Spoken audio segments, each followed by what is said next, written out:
So someone asked how to use this jaifal fruit for babies when they have cough or colds. So this one is jaifal or uh, nutmeg.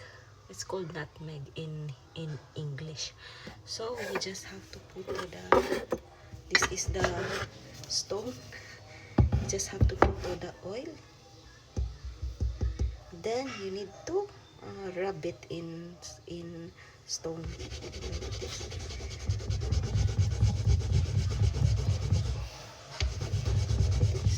Rub it in stone, rub it in stone. And then it will be like it will form like a fluid. Then this thing you will give it to the baby. That's all. Bye.